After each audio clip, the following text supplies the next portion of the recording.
নবম ও দশম শ্রেণীর গণিত বিষয়ের অধ্যায় ১৬ এর আজকের পাঠ ১ নং অঙ্ক ১৬.১-এর ১ নং অঙ্কটিতে আছে একটি সমকোণী ত্রিভুজের অতিভুজ ২৫ মিটার, এর একটি বাহু অপরটি যেহেতু সাইডের ৩ অংশ,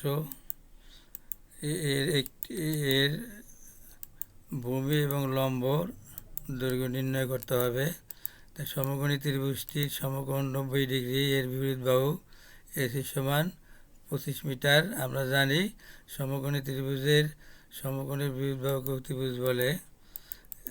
এবারে পিথাগোরাসের সূত্র অনুসারে আমরা জানি যে অতিভুজের বর্গ সমান অপর দুই বাহুর বর্গের সমষ্টি।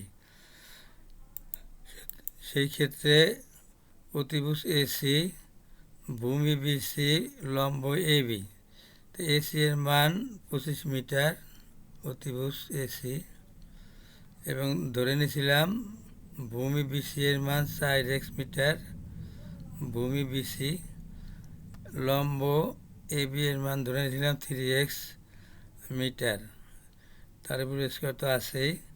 এবারে 25-এর বর্গ করলে হয় 25 গুণ দিলে হয় 600 বর্গ মিটার, আর 4x দিয়ে গুণ দিলে হয় 16x স্কোয়ার বর্গ মিটার, যোগ 3x বর্গ করলে হয় 3 3 9 স্কোয়ার বর্গ মিটার। এবারে 625 সমান যদি এই দুইটা যোগ করি 16x স্কোয়ার এবং 9x স্কোয়ার, 16x স্কোয়ার এবং 9x স্কোয়ার যোগ করলে হয় 25 স্কোয়ার। 25x স্কোয়ার সমান 625। সুতরাং এস স্কোয়ার সমান এই 25 দিয়ে 600 ভাগ দিলে 25 হয়, অর্থাৎ 625-এ 25 দিয়ে ভাগ দিলে 25 হয়। 25-এর বর্গমূল হবে 5, আর এস স্কোয়ার বর্গমূল এক্স। তো এক্ষেত্রে পেলাম আমরা এক্স সমান 5 মিটার। এবারে এক্সের মান বসিয়ে দেই।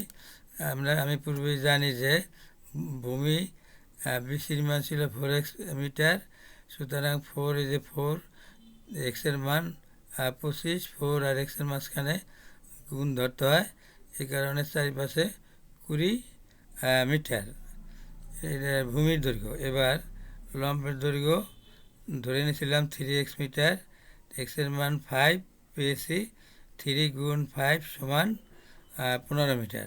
সুতরাং ভূমির মান পেলাম 20 মিটার এবং